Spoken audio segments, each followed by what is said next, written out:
जानवरों की यात्रा। एक जंगल में तरह तरह के पशु पक्षी रहते थे। उन सब का राजा था शेर। महाराज शेर के सुखी पालन से वे सब हमेशा एक साथ मिलजुल कर रहते थे। आहार को भी एक समान बांटकर खाते थे। हमेशा खेल कूदते हुए खुश रहते। ऐसे रोज उस जंगल में उत्सव की तरह लगता था। ये सब एक दिन कहीं यात्रा पर सैर करने जाने के लिए सोच रहे थे, तो वे सब कहाँ जाने से अच्छा होगा करके आपस में चर्चा कर रहे थे। तभी एक हंस ने कहा, महाराज, नदी के उस पार सुंदर सी जगहें हैं और खेलने के लिए बहुत सारा स्थान, हम उधर ही जाएंगे। हाँ, उधर मीठे से फल भी है, एक तोते ने कहा। हाँ, तुम तो अच्छे से एक तैरते हुए और एक उड़ते हुए पहुँच जाओगे, तो उतनी बड़ी नदी को पार करके हम कैसे आए? बोलते हुए हाथी ने अपना संदेह व्यक्त किया। अब महाराज शेर ने कहा, एक काम करेंगे, उस नदी के पार पुल बनाएंगे। वह पुल अभी यात्रा के लिए काम आएगा और ऐसे ही आगे के आने वाले पीढ़ियों के लिए पुल की तरह रह जाएगा।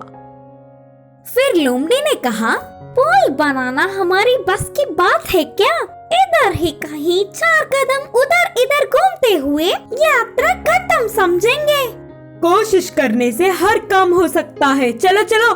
बोलते हुए शेर ने हड़बड़ी की। तुरंत पशु पक्षियों ने पुल बनाने का काम शुरू कर दिया। सभी अपने अपने कामों को खुशी से करने लगे। जंगल से सूखी लकड़ियों को इकट्ठा किया। बहुत मेहनत करके आखिरकार उस नदी पर लकड़ियों से सुंदर सी पुल बना ही दिया।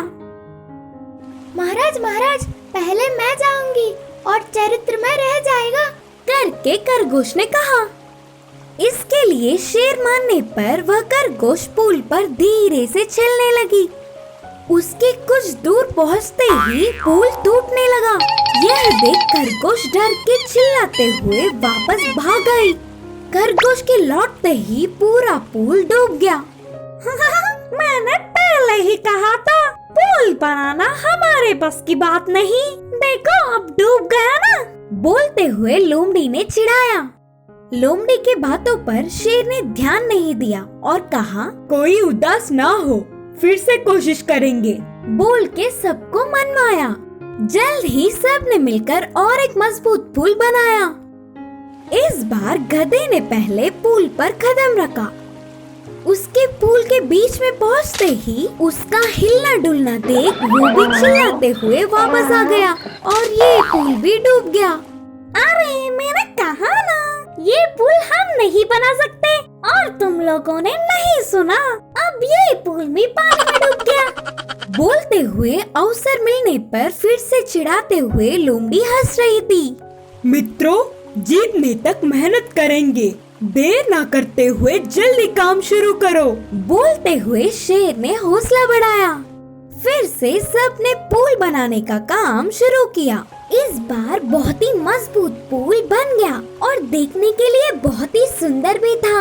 तब हाथी ने कहा, महाराज, अब पुल पर मैं जाऊंगा। अगर कुछ भी नहीं हुआ तो पुल की मजबूती का पता चलेगा और बाकी के सारे बिना डरे आ सकते हैं। महाराज शेर के मानने पर हाथी पुल पे गई। सारे पशु पक्षियों के देखते देखते ही हाथी पुल पार करके नदी के उस पार पहुंच गई। उतना बलवान हाथी के उस पार पहुंचने पर बाकी के सारे जानवर भी बिना डरे उस पुल पर चले। फिर उसके बाद की यात्रा में लोमड़ी एक बात भी नहीं बोल पाई। उन्होंने जैसे सोचा वैसे ही नदी के उस पार की सुंदर सी जगहों में सारे पशु पक्षियों ने बहुत ही खुशी से गुजारे। इस कहानी की शिक्षा है कि जीतने तक हमें कोशिश नहीं छोड़नी चाहिए। कौवे का सौभाग्य। एक जंगल में एक कौवा अकेला ही पेड़ पर रहता था।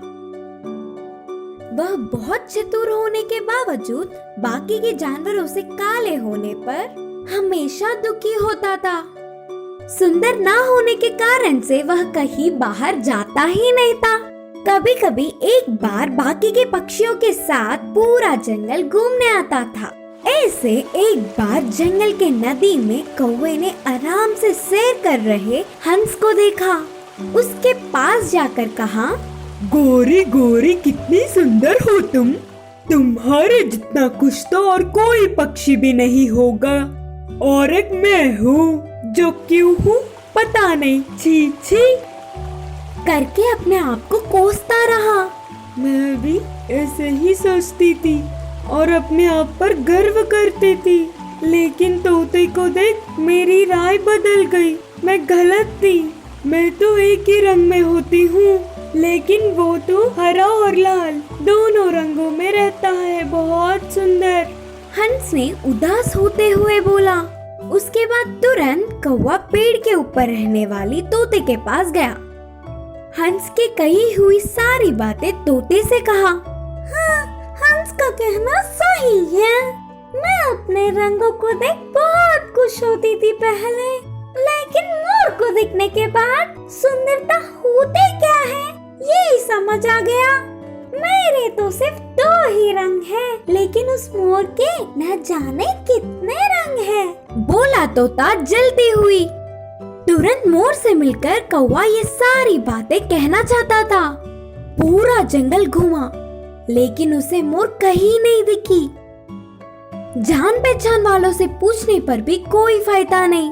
ऐसे कुछ दिन बीत गए। एक बार वह कौवा उड़ता हुआ जा रहा था, तब जू में मोर दिखी।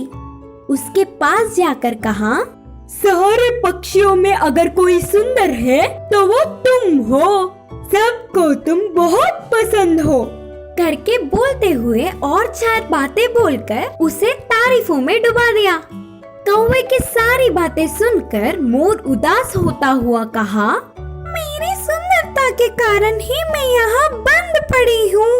जंगल में रहने तक शिकारियों से डरी हूँ और ऐसे ही छुपता हुआ घूमना पड़ा। फिर भी आखिर में उनके हाथ में फंस ही गई और इस जू में अटक गई। इधर आकर लगा कि कौवे से अच्छी स्वेच्छ और स्वतंत्रता जीव है ही नहीं। इधर ज्यादातर सारे पक्षियों को बंदी बना कर रखा, लेकिन सिर्फ तुम कौवों के सिवा। अगर मैं भी कौवा होता ना, तो तुम्हारे जैसे बहुत ही स्वतंत्रता से घूमती थी। बोलकर लगभग रोते हुए कहा मोर। जू में बंदी रहे अलग अलग प्रकार के पशु पक्षियों को देख तुरंत वहाँ से उड़ गया। तब से बाकी के पक्षियों से तुलना ना करते हुए कौवा आराम से जीने लगा। इस कहानी की नीति है कि हमें हमेशा ना किसी से तुलना करते हुए खुशी से जीना चाहिए। बुरे का भलाई करने वाला हाथी। एक जंगल में नदी के किनारे एक बड़ा सा पेड़ था। उस पेड़ के नीचे ही एक हाथी रहता था। वह हाथी बहुत ही अच्छा था। वह हर रोज सुबह ही खाने के लिए बाहर घूमता, फिर ऐसे लाए हुए खाने को थोड़ा खाकर और थोड़ा बाकी के जानवरों को या पक्षियों को देता। ऐसे ही किसी के भी कोई कष्ट होने पर उससे जितना हो सके उतनी मदद करके उन्हें सहारा देता। इसीलिए जंगल के सारे जानवर और पक्षी उस हाथी के साथ दोस्ती करते थे। पेड़ के नीचे हाथी रहता तो उसी पेड़ पे एक बंदर रहता था। वह बंदर बहुत ही शरारती था, ऊपर से स्वार्थी भी था। किसी की खुशी उसे बर्दाश्त नहीं होता था। उस जंगल के सारे जानवरों से प्रशंसित होने वाले हाथी को देख वह सहन नहीं कर पाया। उसे हमेशा परेशान करता था। एक दिन उस हाथी को बहुत भूख लगा। जंगल में घूम घूम कर आखिर में एक केले के गन्ने दिखे। उन्हें धीरे से खाने के लिए उसके रहने वाले पेड़ के नीचे लाकर रख लिया। प्यास लगने के कारण पहले पानी पीने के लिए नदी के पास गया। इतने में पेड़ के ऊपर रहने वाला बंदर नीचे के केलों को देख, हाँ हाँ, मेरे मनपसंद केले, वह हाथी के पानी पी के आने तक मैं कहाँ जाऊंगा, बोलकर तेजी से पेड़ उतर के खाने लगा। वह हाथी को आता देख बाकी के केलों को नदी में फेंक दिया और बंदर पेड़ चढ़ के बैठ गया, जैसे उसे कुछ पता ही ना हो। फिर वहाँ आई हुई हाथी अपनी खाना गायब होता देख पहले से ही भूखा होने के कारण बहुत उदास हुआ। वह काम किसका है करके जानते हुए भी झगड़ना क्यों करके चुप रह गया। फिर एक दिन पेड़ से उधर इधर उछलते हुए शरारत करने वाला बंदर फिसलकर ऐसे ही नीचे गिर पड़ा। गिरते ही उसके हड्डी टूट गए। ना उठ पाता हुआ बचाओ बचाओ करके जोर से चिल्लाने लगा। बंदर की चीख सुनकर कौवा हिरन उधर आने पर भी सिर्फ देखे और उसके बारे में जानते हुए अच्छा हुआ बोलकर अच्छे से हंसकर चले गए। शाम को उधर लौट के आने वाले हाथी को रोता हुआ बंदर दिखा। एक क्षण में ना सोचते हुए, तुम्हें कुछ नहीं होगा, घबराओ मत दोस्त, बोलते हुए उस बंदर को अपने पीठ पर बिठाकर बहुत ही दूर रहने वाले चिकित्सक बालू के पास ले गया। समय रहते ही इलाज होने पर बंदर जल्द ही ठीक हो गया। अगले दिन हाथी से, समय पर भगवान की तरह आकर मेरे प्राण बचाए, लेकिन मैंने तो तुम्हें कई तरह के परेशानियां दी, मुझे माफ कर दो, बोलते हुए बंदर ने क्षमा याचना की। उसके बाद व्यवहार बदलने वाला बंदर हाथी के साथ बाकी के जानवर भी अच्छे से रहने लगे। इस कहानी की नीति है कि हमेशा सबके साथ मिलजुल कर रहना चाहिए।